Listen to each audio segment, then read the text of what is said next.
Så nå har dere mulighet til å spørre litt, og vi skal ikke drøye det ut, men hvis det noen spørsmål her, så det kjempefint det altså. Så bare rekke opp hånda hvis dere har noen spørsmål, og der det en som har lyst til å ett med en gang. Vær så god. Skal jeg svare på engelsk da? Hvis du vil, ellers kan jeg oversette for deg. Ja.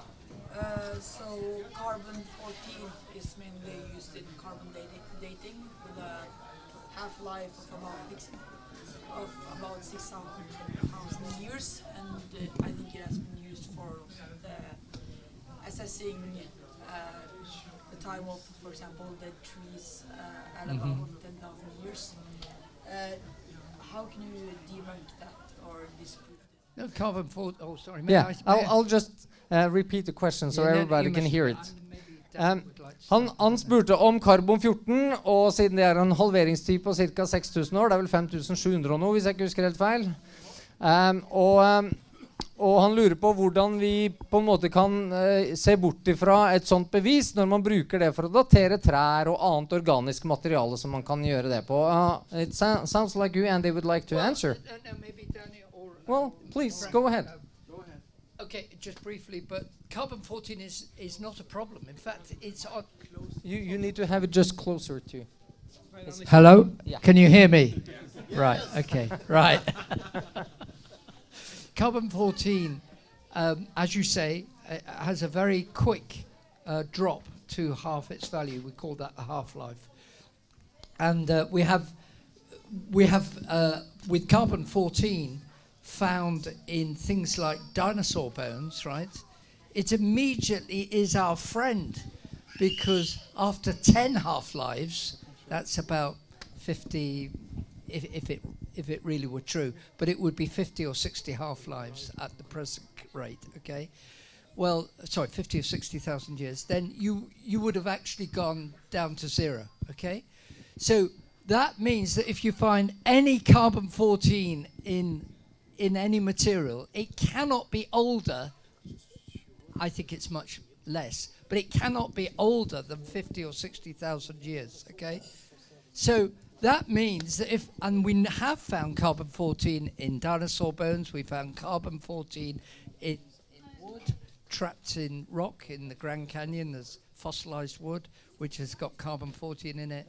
You can find carbon-14 even sometimes in diamonds, okay? That means that they cannot be millions of years old. And the secular world says that the dinosaurs were buried 65 million years ago. But it just cannot be true. So carbon-14 is a major argument in our favor. Maybe the others want to say something. Some others who would add something? I think you also asked about 10,000 years. Yeah, it's more than... I'm just giving a maximum possible age, right? Actually, I think it can easily fall down to 3,000 or 4,000 years if you change the assumption as to how much carbon-14 was in the atmosphere in the past. I mean, Danny, you've thought about this, surely. Well, what you said was fine. Yeah, okay. The only thing I would add is we've also found it in natural gas, coal, and oil. And those, oftentimes, coal, for instance, these are dated at, say, 320 million years. Yeah. And I heard a statistic on the RATE project, and I had to check it for myself. But if every atom in the universe were carbon-14, after just 1.5 million years, million with an M, there would not be a single carbon-14 atom left. So if after 1.5 million years all carbon-14 is gone, why do you find carbon-14 in 320 million year old coal? Yeah, exactly. Well, the answer is obvious. The coal isn't nearly that old. And if that is the case, then I think the whole argument begins to fall apart for an old Earth. And we might maybe add that kind of evidence has been corroborated with finding of soft tissue in dinosaur bones. Yep. So basically you find stretchable, and I can take this in Norwegian, but vi har funnet altså rester av organisk materiale inni dinosaurben som fortsatt faktisk elastisk, sant? Du kan dra det ut med en pinsett, og du ser på videoen at det fortsatt elastisk, det trekker seg sammen. Og det skjer ikke etter 70 millioner år. Sånn at egentlig så har vi nå veldig gode beviser både fra karbon 14, men også fra observerbare beviser av bløt materiale og DNA og kollagen i disse fossilene at de kan umulig være så gamle. I could have said that any better. Thank you. That means a lot coming for you, Daddy. Flere spørsmål. Har du noe oppfølgingsspørsmål, eller var det noe mer du lurte på?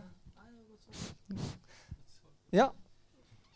Vi tar det på norsk, kanskje, eller engelsk? I can translate if you like, but på norsk. Det med at vi har kometer, det altså etter et evolusjonært verdensbilde så burde vi egentlig ikke ha kometer, stemmer det? Det til Faulkner spesielt da. Yeah, for Danny, he's wondering, since we still have comets, isn't that a problem for the standard model or the worldview with millions of years, since they still appear? I think it is. If I would be giving a presentation this weekend on evidence for recent creation, that'd be one of the arguments I would use. Comets are falling apart, comets are being ejected from the solar system, and comets are catastrophically being lost by collisions. We've observed all three of those processes going on, and we can do rough calculations of how long comets could last given this process. And after a few tens of millions of years, there shouldn't be any comets left if that were the case. So either the solar system is much younger than generally thought, or there is a supply being offered from somewhere. And that ready solution was twofold: the Oort comet cloud and the Kuiper belt. The Oort comet cloud, there's no evidence for its existence. Carl Sagan said that in 1986, and it's not changed in the past 35 years. As for the Kuiper belt, there are claims that these, what they call TNOs, trans-Neptunian objects, are Kuiper belt objects, but I see several problems with it. The compositions are wrong, as near as I can tell, and there's a lot of other things going on as well. So I'm convinced that the Kuiper belt does not exist, nor does the Oort cloud. Du hadde et spørsmål bak der, Bernt Arild, hvis du vil ta... Ja, jeg tror også jeg tar det på norsk. Fossiler, hvordan kan en forklare at du finner ikke en fossile som på en måte blir dannet i dag? Hvordan forklares det evolusjonistisk, eller hva har de forklaring på det på? How would evolutionists explain the lack of new fossils? Why aren't fossils kind of made now today? Does Frank want to answer this? Or do you, okay. Well, feel it's pretty clear that if you are not able to cover it with sediments very quickly, the bacteria will eat it up so quickly that you wouldn't get any fossils at all. That's to my point of view. I don't know if you have another question. So it's for me it's like the oil. We would never had any oil if it was not for the flood. I mean, I have studied oil-eating bacteria, and they are so effective. So, for instance, all the oil that ended up in the bottom of the Gulf Ocean, it disappeared within 6 weeks, and that was because of Geobacillus, all these oil-eating bacteria that eat different kinds of chains of the bacteria. And I've studied it. I have PhD students of doing it, and they are very effective. They just eat it up very quickly, and that would also happen if you create this oil over millions of years. Which, of course, it's just ridicule in my point of view. As long as there do exist bacteria in the world, you would never have any oil left if you didn't have the flood. My neighbor has a dam with a lot of fish, okay, and they die. Some of them die, but so some fish actually dying during the summer. So. And we clean up the fish dam, and there is nothing left actually, because there are anaerobic bacteria, there are bacteria, so there are nothing left. So that's just one thing, that you actually can get some fossils made, and I'll tell you why. if you go to Mother Shipton's cave, not far from us in Yorkshire, you could drop a hat or something down there with where there's water coming through I think it's limestone there. And within a few months, probably even within a few weeks, you could drop your teddy bear down there. Perhaps we ought to pinch it, pinch Daddy's teddy bear and put it down there. It'll become a fossilized teddy bear. Very quickly, that's the point. And you can get conditions where fossils are formed, but they're never formed slowly, which is what the two gentlemen have just been saying. Is a teddy bear organic, or would you consider it to be? Well, I think Daddy's is organic, I think it's a person. Yeah. Sorry, Daddy. Ja, noen flere? How do you explain cosmic background, the radiation? I'm going to discuss that tomorrow. Are you going to be back tomorrow? I think he will be now.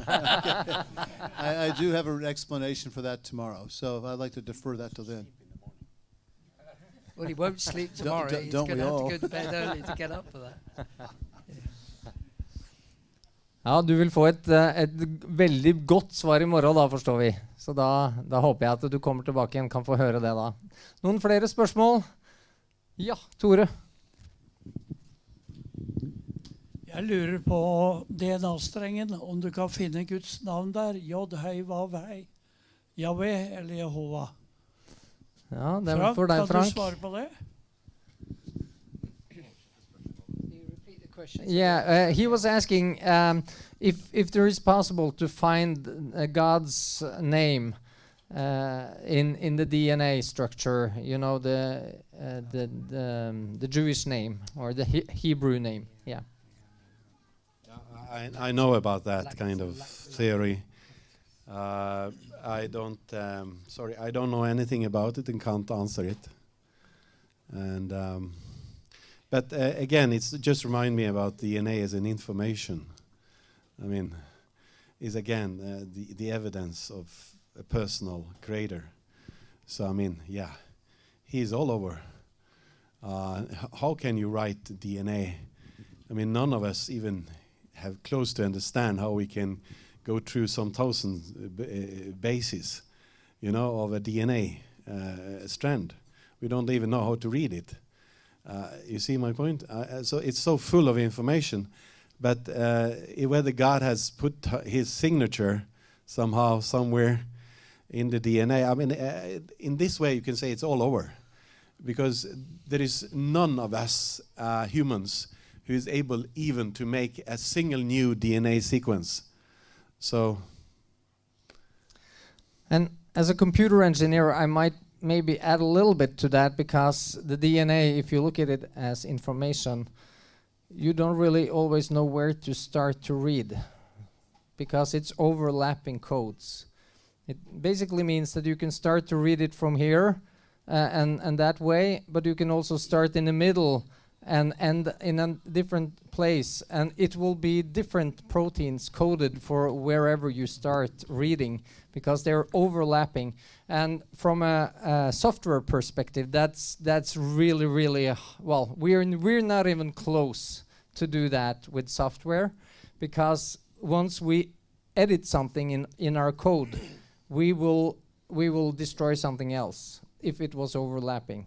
But God has actually managed to use overlapping codes without destroying something else in the process, and that it just takes an extraordinary mind to be able to do that when it comes to this kind of sophistication. So it's a good reason why it's definitely not made by chance. Apparently it can even be read the other way. Yeah, that's true. That's true. That is just mind-blowing. yeah. And the other thing which amazes me about DNA is that there is the thermodynamics of nucleotides, which in order to make the very chemicals work, you've got to actually get the thermodynamics right to get the polymerizing of the phosphate bonds on the vertical part of the ladder of DNA. Well, that's not a simple matter. It requires bringing along what's called ATP, which is a very unstable molecule, which then adds another. It adds a phosphate bond, and it wants to get rid of it because it's unstable. But the whole mechanics of that is a very intensive and very specified energy path to actually make the DNA, right? And yet, on top of that, you've got a coding which is apart from the substrate, which I've just talked about, which is the chemistry and the physics, if you like, of the paper on which you're writing. So it's mind-blowing that both the thermodynamics and the information system are all interlocked. And to explain the thermodynamics is a task which is way beyond us. We can talk about it, but to actually replicate that in the laboratory is very difficult and requires very specific energy pathways to make it. Then on top of that, you've got to get the nucleotides in the right order. And in addition, you need an enormous amount of highways inside the cell. That's right. To transport all kinds of chemicals that you need, because you need a constant supply of all kinds of enzymes, nucleotides, chemicals, ions on a super highway. There is an extreme highway of roads that is transported from the membrane side through the cells and to the nuclei, passing all this Golgi, all this kind of internal, what do you call it, compartments where you produce different things that you need, and then when you come to the two-dimensional relationship where you have certain promoter and enhancers that regulate the way you express a gene, which is also, there are also promoters and enhancers on other places on the chromosome that regulate the one that you are looking for. So there is a two-dimensional and a three-dimensional regulation system. And in addition to that, you then are also making so-called pre-mRNA sequences that is transcribed into very long strands that also have to be spliced in a certain way. And this splicing event is also a part of the thing you do before you start even making proteins. And that is regulating by at least hundreds of different regulating enzymes and proteins involved in that pre-mRNA process before you get the real mRNA, messenger RNA. And then you also are involving hundreds of three-dimensional RNA that is produced from the intron system with, from the DNA itself, which we know very little about today. But it's just escalating up to a complexity that we don't even know anything about yet. And the main problem is that the evolutionist is stopping us from doing more research into it, because they are so afraid of that complexity. Hadde du et oppfølgingsspørsmål, Tore? Den er delt opp i 4 bokstaver. Og Guds navn er delt, det er 4 bokstaver. J, hei, vav, hei. Og hver bokstav har en sum. Hver bokstav består av et tall. Og jeg har forstått det sånn at noen steder i DNA-strengen så er det delt opp efter antall tall. Altså summen da. Disse tallene etter hverandre. Flere steder i DNA-strengen. I've seen articles about that, but I can't answer. I don't know. Sorry. Okay, we wait for the future. Yeah, I would just say, that in coming back to your original question, Louis Giglio has sort of made a big thing of the fact, not quite what you were talking about, but he claims that laminin makes the way it works is it sort of it tracks this way and then it goes sideways and it makes a sign of a cross. Okay, so there are people trying to suggest that somehow this is God's fingerprint. I'm very skeptical about that type of thing, because I think it's just the way that you look at it down the microscope. And I think it's far better to use the type of arguments that Frank has been sharing, and to a certain extent I've been sharing, about the incredible interlocking information systems. That is a much more powerful and robust argument. Yeah. Why on earth are you able to, like I talked earlier, how on earth are you able to transport in from outside of the cells and into the cells? How are they able to be pure and operate in a pure condition, together with millions of other compounds at the same time in the same location? How are they able to operate in the right concentration while they are transported through the cell and within the system? How are they able to be involved in the production of the biochemical compounds within the cell? How is this done? How on earth is possible? So, I mean, we are coming to a different kinds of number of laws, of physical laws, which I defined in the nanotech area and the autotech and the ficotech area. Very small. When you come to very small areas, you come into a new set of laws which we even haven't defined yet. You know, you can't do Bernoulli. You talk about Bernoulli, you can't use Bernoulli there. It doesn't work. All these equations which they have doesn't work inside that small area, because there is a totally different principle of physics. I'm not a physics even. I'm not that expert on it, but I've understood that the laws, the normal laws that you use on the macro world, can't work inside that nano and micro world. I just have a question about how much do you really know about the relation? How much do we really know about DNA versus how it looks like? As an engineer, when we have a drawing, we know how things looks like. We can make it, and we can even simulate how it's work and all those things here. But if I do a crime and you have my DNA, could you make a picture of me? No, because there is a lot of information we don't understand. Because evolutionists, they say, no, we know everything about DNA, okay? Later they say, okay, now we know even more. So they admit they never understand everything. So it's actually, how much do we really know about of the DNA? One is how to code protein.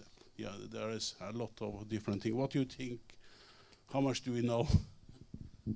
Well, do you say how much do we know of the DNA in general terms?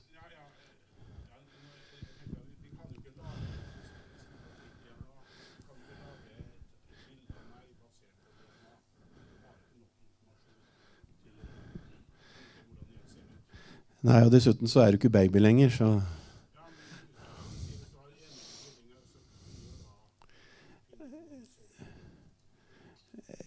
Ja, kanskje fenotypisk. Men igjen, altså, I'm just saying that when you are operating on 1D DNA, like you guys said, you just are reading on the 1D. What about the 2D regulations? How the 2D combinations on the 3D combinations? And how do you do that? How much do they know about that? Really nothing. They have studied it in bacteria to a certain extent. They have some of the smallest eukaryote cells, they have studied it.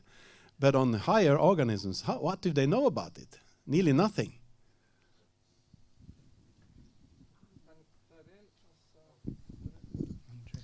Yes, a question to all three of you, but it requires a short answer.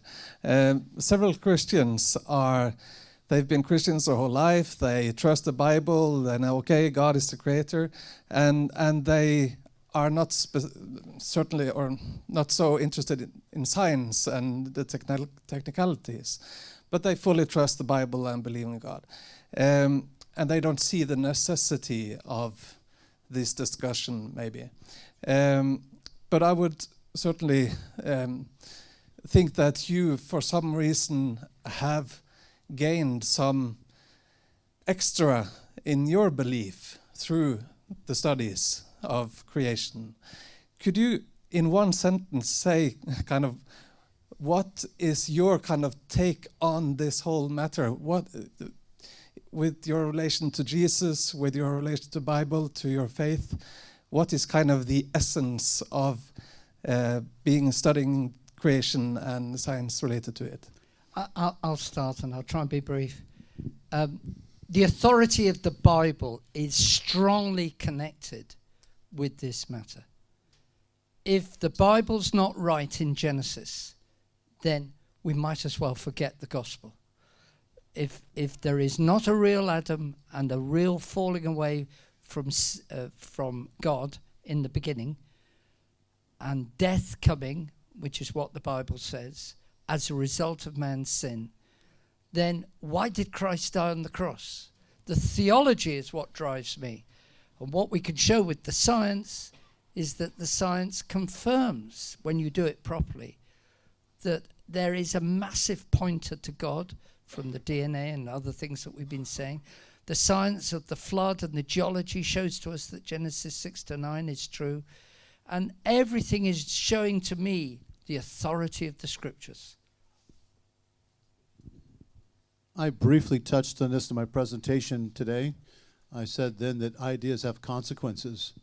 I've said this for years. I'm open to suggestions of millions of years. I'm really open to that idea. But it must be done in a biblically faithful fashion. I think I've seen every way to try to do that, and they all fail miserably. And the problem is what Andy mentioned about Adam, the origin of sin. Why are we sinners? And if you start talking about millions of years, then you have a real problem with the first few chapters of Genesis, because it is foundational to salvation. Some people think, well, that's an Old Testament issue. It's about the origin of the world. It's not about salvation. But it is, because absent the creation account, we have no idea of why we're sinners. We have no idea why we need redemption. The first messianic prophecy is found in Genesis 3, and on it goes. You can't divorce it from the rest of Scripture. People want to, but that's because they haven't thought through the consequences. And it completely undermines the gospel message of the New Testament.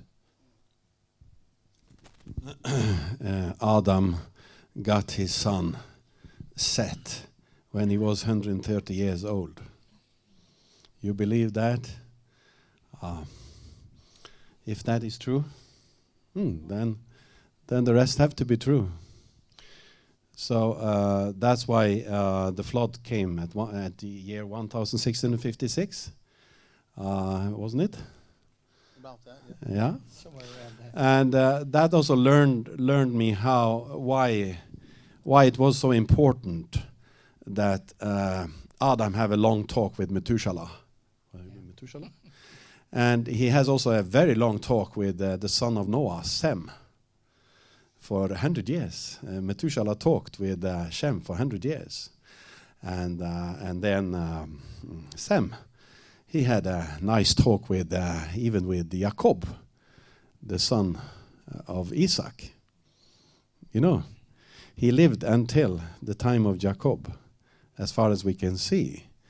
And that shows how connected this is, and how close this was with the first generation of Adam, that there was a relationship. And for me, it's very important that the Father and the Son and the Holy Spirit, they agree upon this before they created the earth.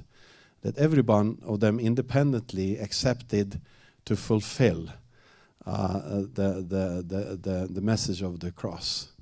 And they all accepted, each one of them independently, that we are going for the cross to make us all be like Jesus. I mean, to be,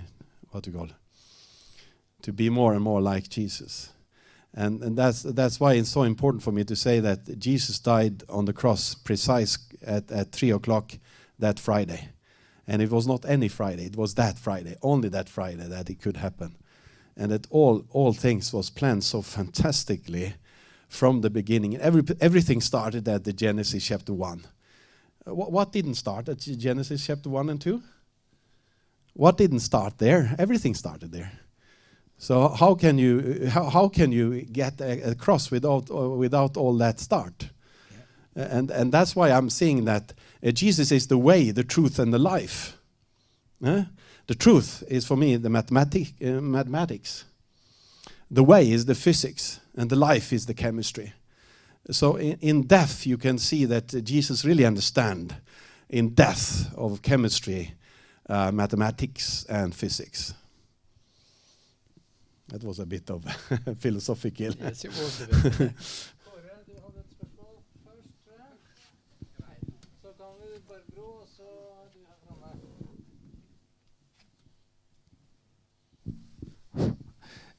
Bare litt i forhold til det som har vært sagt spesielt i dag, knyttet, du var litt inne på det, du Frank, i forhold til dette med altså når systemet skal komme i sin funksjon, så er det en ekstreme samtidighet som er nødvendig. Og det gjelder jo både det du var inne på og McIntosh også, i forhold til systemet som på en måte, altså kroppen i seg selv som en organisme. Hvis du bare ser på nyre, lever og hjerte og lunge, alt sammen, det må jo være til stede på et øyeblikk. Og hvordan forholder på en måte evolusjonister seg til den, altså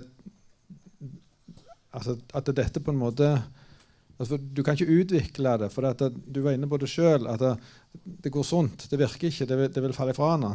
Altså hvordan på en måte bortforklarer en den der samtidigheten. Altså bare det der med koagulering av blod for eksempel. Altså hvor mange har blødd i hel i løpet av millioner av år for på en måte å utvikle den egenskapen til blodet. Altså hvordan forholder en seg til den type tanker knyttet til samtidighet? And just for you English speaking, he's wondering about how would the evolutionary people relate to how it seems that everything had to be there at the same time. For instance, he's using the example of blood, how it needs to coagulate to not bleed to death, for instance. Everything needs to be there at the same time. What is their response to that kind of dilemma in their worldview? I've never seen a satisfactory answer myself when it comes to this issue of layered systems all needing to work together, as happens with the coagulation of blood, which you quoted. Another term for it is irreducible complexity. Nothing will work unless everything is working together and in sympathy with one another. And we've had examples of it quoted just now with the ATP, which is absolutely vital, and yet itself is unstable, and it depends on other molecules being present in order to keep it going. And yet it's absolutely vital. There's an ATP synthase motor which is constantly making ATP, and yet ATP is absolutely essential for kinesin, which is a walking molecule, walks on microtubules. The whole of the molecular machinery is full of irreducibly complex systems. And the thermodynamics of that, which is what interests me, is mind-blowing, because each one of these reactions needs energy itself to keep each of these little molecules, rather, they will fall apart if left to themselves. They need an energy input. The whole thing, to my mind, is unanswerable from an evolutionary perspective, and they never tackle these issues altogether in their papers. They'll only just take one little bit and say, we think this could have evolved from RNA or some other idea, but it's just in their imaginations. It's not really built on proper, carefully laid down experiments. The best video to watch on this is James Tour from Rice University. Absolutely brilliant synthetic chemist, and he makes these molecules synthetically, and he basically also does talks clearly showing that abiogenesis is absolutely impossible. You've got to have all these things working together. He's a very interesting gentleman. He's a converted Jew. The area of microbiota, you have heard that? Microbiota in our stomach, in our colon system, is extremely complex. In our whole system from our mouth down to our colon area, there are more, is a new article coming out, there are more than 3,000 different species of bacteria and even fungus who is operating continuously. If you don't have them, you will immediately die very quickly because of toxins. You're not able to handle the food that you're eating at all without them working. And then in addition, you have all the epithelial cells that have to transform what the bacteria has already digested, and they have to transport it into the system, and all of them have to be functional at the same time. Otherwise, none of the cells would function without the supply of the right kind of nutrients in the right composition, in the kind of also the right concentration. And that's the whole symbiosis of what we have inside ourselves, which is an extremely complex symbiosis. Also in the what do you call it, livmoren, endometrium. What do you call it in English? Skal jeg snakke på norsk? Huh? The womb. No, In the womb. Lady? In the uterus or in the endometrium, you also have bacteria that always only follow a woman. It's staying there as a natural flora that protect the baby. Okay. So it's there all the life. So the woman transfer that to the next woman, and it stays just inside that world. And that's the world of symbiosis, where you find in all insects, in most organisms of the whole world, there is internal bacteria that just follow into the next generation and never go out, and it can't survive outside of a body. All of these organisms, and they are just there as a part of the symbiosis. And then you have also the enormous, if you think that just one kind of species of a bacteria can survive alone, that's not wrong. If you want the oil-eating bacteria, they have to work in symbiosis. If they are not working in symbiosis, they will never be able to eat up the oil, but they are always working in symbiosis. And that's the demonstration of all local and global symbiosis, is how to operate there and be there at the same time. Otherwise, they will not live, any of them, separately. So that they have to be in place within a very short time. Takk. Da var det deg. Oh, yeah, okay. Yeah, I'm sorry, in English. I have a question. I think it's mostly to Frank and maybe Danny, but I'm not sure. You were kind of in on the subject when you're talking about how old people lived, and they could talk to Methuselah, and yeah. I'm wondering, what do you guys say about the canopy theory? I find it really interesting, and I know that there are a lot of creationists that have kind of just thrown it out and said that we don't believe this anymore, but there's so many places in the Bible that I just find compelling, like where it says he separated the waters above the firmament to the waters below. Peter talks about how the world was in water and out of water, and the windows of the heavens were opened. And if you think about how the long lives of people and how big things grew, there's just a lot of things that I find really compelling. And how after the flood, people didn't live as long. So maybe there was something there.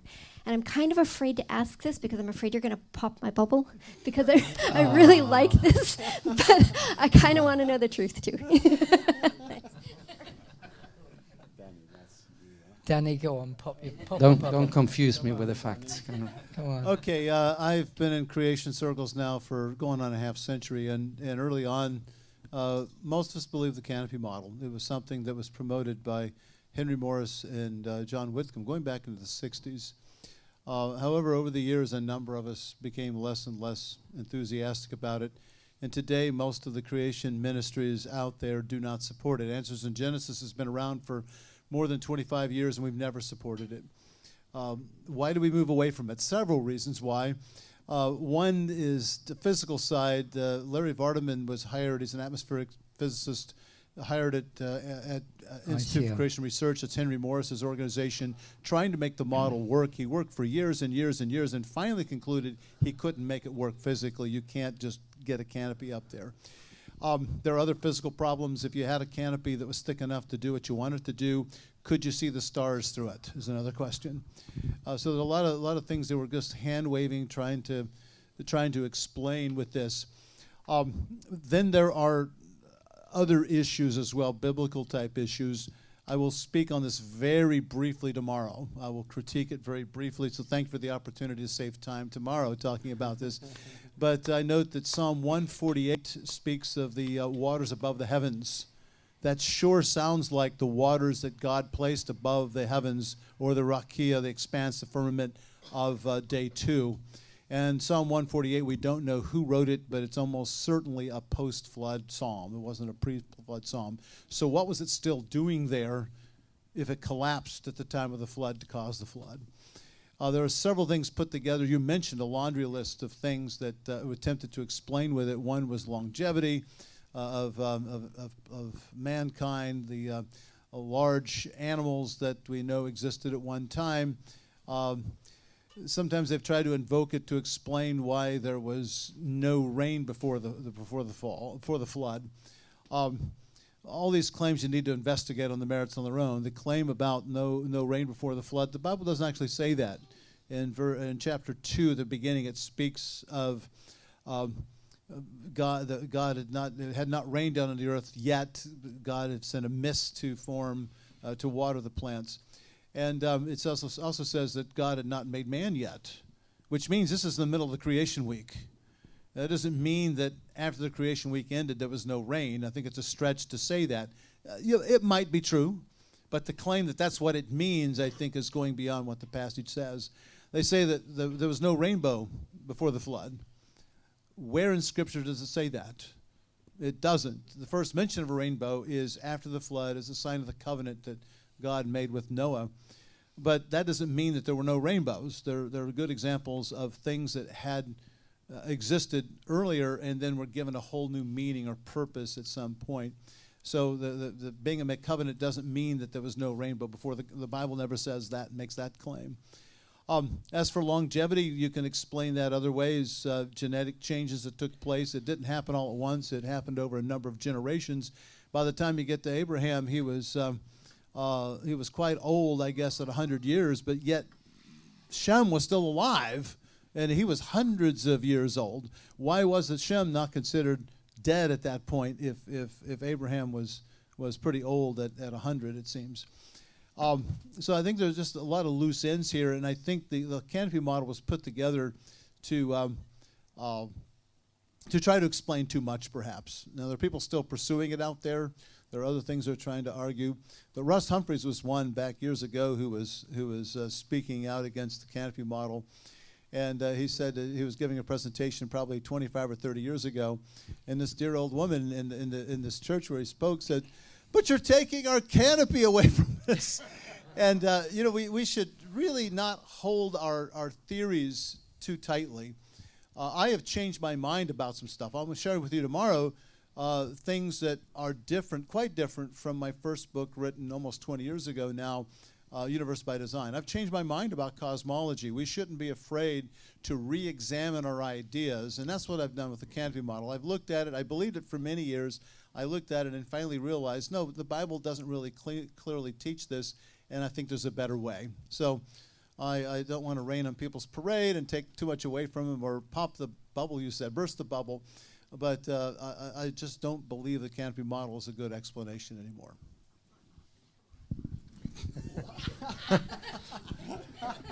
She didn't like my answer. Joachim?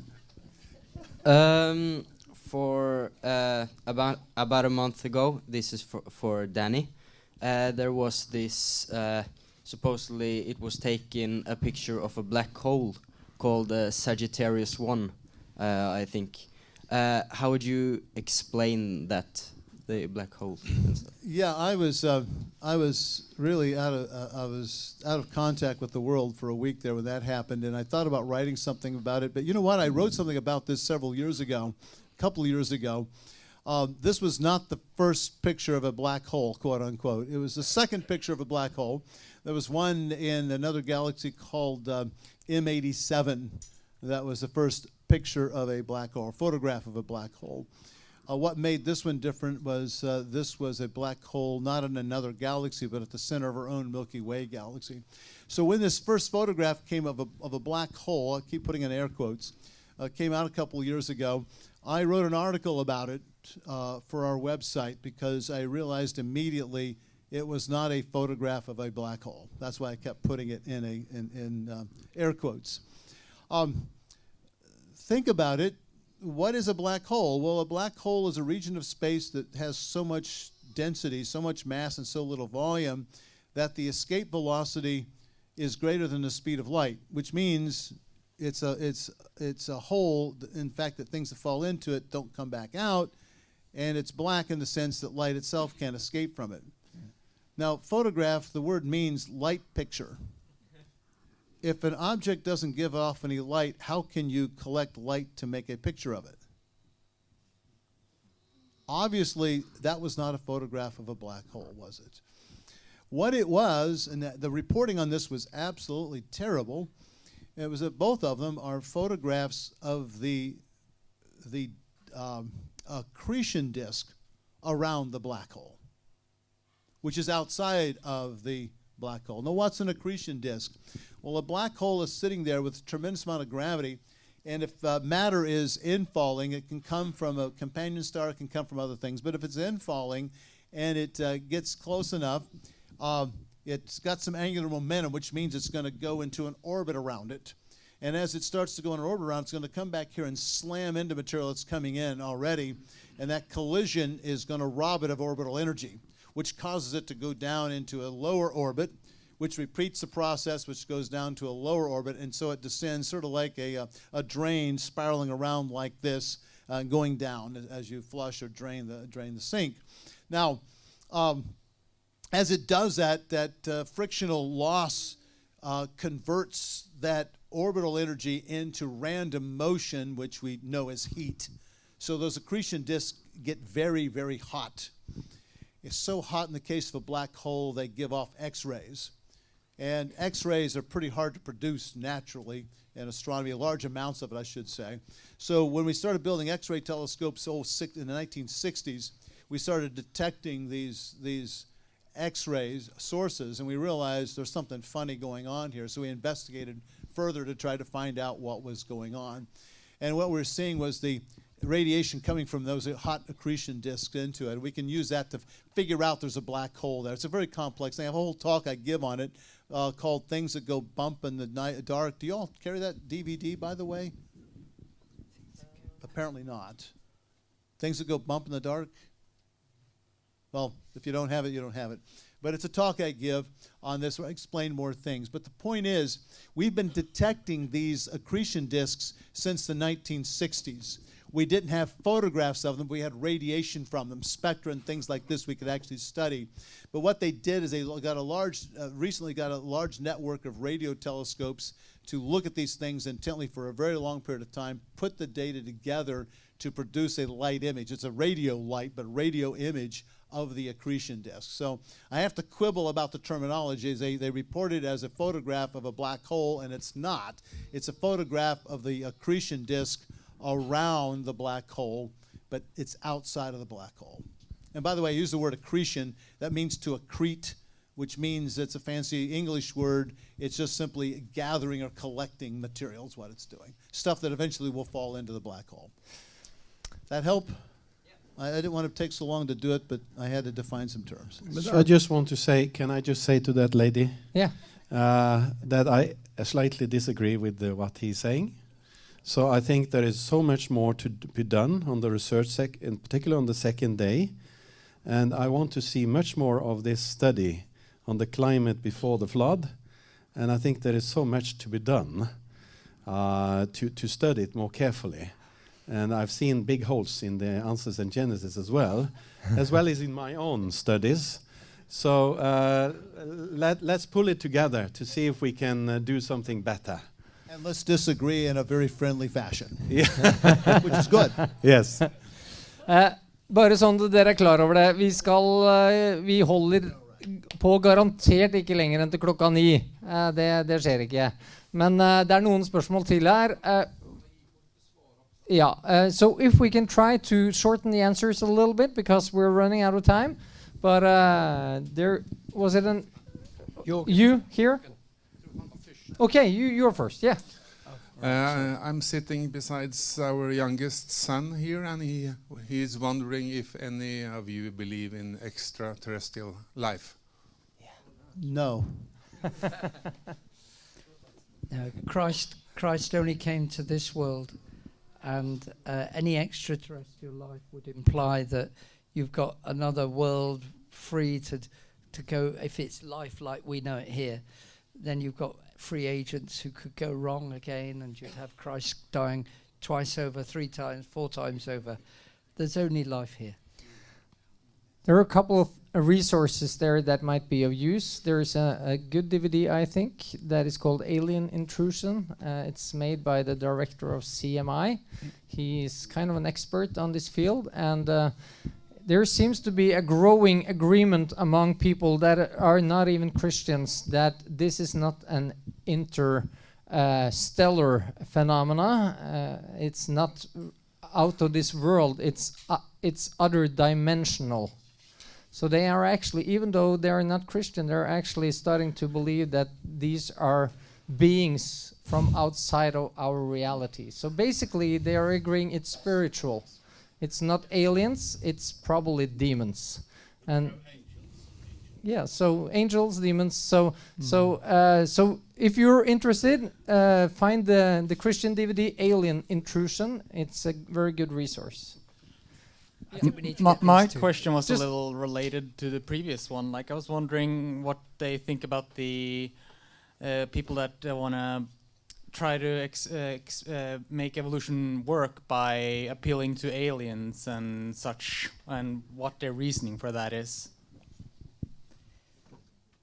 It's just an excuse to try and get away from doing experiments on this world, this universe, and to have multiverse or anything like that, or aliens. Frankly, to my mind, it's not proper science. Even in the multiverse, it's not proper science, in my view. And I think that really just, in the words of Douglas Adams, makes that an SEP, someone else's problem. Because you're trying to answer the question, where did life come on this earth? Well, it came from another life somewhere else. So the question arises, where did that life come from? And it really doesn't make any sense. It's a pretty lousy answer, pretty desperate answer. It is. It's desperation. Jorgen's had his hand up for a long while. But he has had it for all right, okay. It's perhaps mostly towards you, Gagaman, but is there any way to orchestrate a debate between either one of you or all of you against kids too? I don't have any names, but like like an evolutionist or a Christian that don't believe in creation. Yeah. Yeah. Well, that might be definitely possible, but what we kind of find is that normally they don't really want to debate us because they fail so miserably. I've got 1 or 2 debates online against Dan Barker, who's a known atheist in America. But frankly, the opportunity to get the gospel in is limited in debates. I will do them, but I much prefer doing straight talks, because then you can get opportunity at the end to speak of Christ and Him crucified. The main problem with that kind of debate is that if you are, you have to agree on some premises to do the debate. And if you agree on the worldview that there's millions of years, then as a Christian you will lose, because basically you have given away the authority of the Bible in the beginning. And I've seen so many of these debates, and it's the same thing happening again and again. The Christian will be asked in the beginning if he believes in millions of years in evolution, and he will say, oh, yeah, I believe all that, and he feels that, I dodged that one. But then he will do a middle section where he does really well, because you start to talk about ethics, what is right and wrong, what is love, immaterial things and stuff like that. He will do well, but in the end, the atheist will always come back with, but your God is evil, because he did this and this and this and this with millions of years in suffering, and because he already accepted that worldview in the beginning of the debate, he loses, although he can do quite well in the beginning. But when you have a young earth creationist, he will never go there and affirm that worldview in the beginning of the debate, and then it becomes something totally different, because he will not agree with a lot of those presuppositions that the atheist or atheistic evolutionist even will have. Come to my class. Come to the university in Southeast Norway. Come til Horten. Så skal du få debatt hver eneste dag, sammen med andre professorer som ikke... Yeah, I think perhaps the issue is that the Christian will end up playing defense, but I think you could have a debate where you don't need to actually defend the Bible. You could just attack with the proof that you guys presented without actually having to justify it through the Bible. But I don't know if that would actually be possible. Well, since I understand what you mean, and many would think that way, but I would caution against it, because if we leave the Bible and are just gonna discuss what we see in the natural world, what do we see in the natural world? What do we see? We see a fallen world, right? We see pain, we see suffering, and that's all we really see. And the problem is that if we leave the Bible behind, we can't really be on the offensive, because we have to always defend a God who has let that world be like it is. But if we start with the Bible, with a good creation, then we can always be on the offensive in a way. So that is so important, that we never, ever, ever, ever leave the Bible behind when we go to battle, because we need to put on the full armor of God, and without the sword, there is not really much offense, is there? And the sword is the word. That's the problem with all the earth creation. Oh yeah, yeah. But yeah. So Andy, I just wondered, do you think all the dinosaurs have been built right, like how they were when they walked the earth, or do you think we have made some faulty builds when we rebuilt the dinosaurs' skeletons? Okay, it's always possible that you could misunderstand the skeletons, and indeed they identified some incorrectly in the 1800s, and it had to be gone through again. But essentially, I think we've got it right in terms of there being, they're not all huge. Some of the dinosaurs are quite small. There's a the dinosaurs are essentially, you know, what they've found, and the T-Rex was pretty big, and they found a seagoing, oh, what's it called? Get it right. The one that they've just found in the middle of England. It was a fantastic find. The name's gone from me. But it's a very large 30-foot seagoing mammal. What do you call it, Danny? Seagoing, like a dolphin, but it's not a dolphin. No, it's gone from me. But anyway, they found it in the middle of Rutland Water, right? And it's absolutely huge. It goes right across this room and a bit more. And it's, oh dear, why can't I remember the name of this creature? It's like a dolphin. It's got a very long snout, and it was a seagoing dinosaur. And this creature is clearly been found. The reconstructions, I think, are correct, but the issue is, when did it live? And that's the vital issue. How were the skeletons formed? And I think it's clearly telling us, particularly that one, that it was buried in the midst of the worldwide flood. Ichthyosaurus, thank you. It begins with an I, not a P. Ichthyosaurus, which is, as I say, it's like a seagoing mammal. Da blir det dette spørsmålet, og så, hvis det ikke noen flere da setter vi strek. Ja. This is a question most related to Danny, because nowadays there's a lot of talk about humankind being a multiplanetary species. And seen from a Christian perspective, what do you think about that? You mean interplanetary in the sense that people came here from other planets to populate the Earth? No, or? like we moving to other planets, like living on Mars. And We're going out there to colonize. That's fantasy for the most part. We have the technology to go to Mars. We've had that technology for a very long time. The question is, why would you want to go there? And why would you want to spend that much money?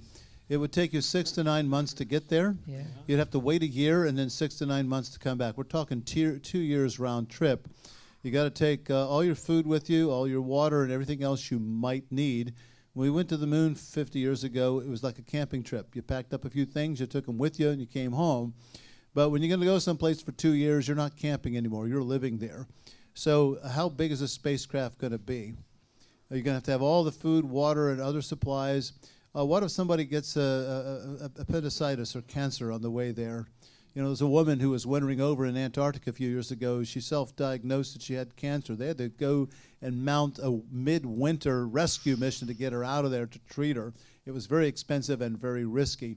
You don't have that option when you go to Mars, so you better send along an operating room and a whole bunch of drugs and other things you're going to need.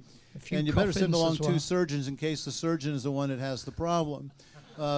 Take along a dental chair and a dentist while you're at it, or a couple of them, because you might have you can die from some dental issues sometimes.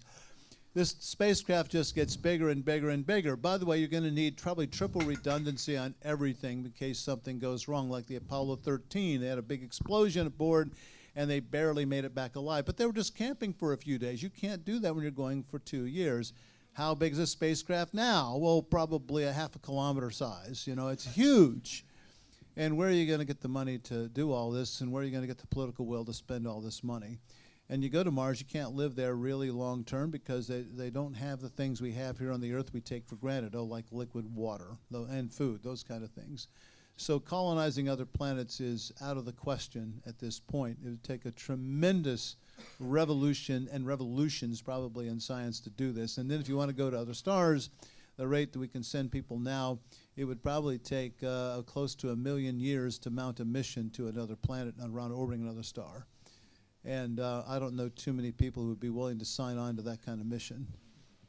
Does that help answer your question? No. Thank you, everybody. Takk for I dag. Jeg imponert over dere, det må jeg si. Men nå må dere få dere en god kveld.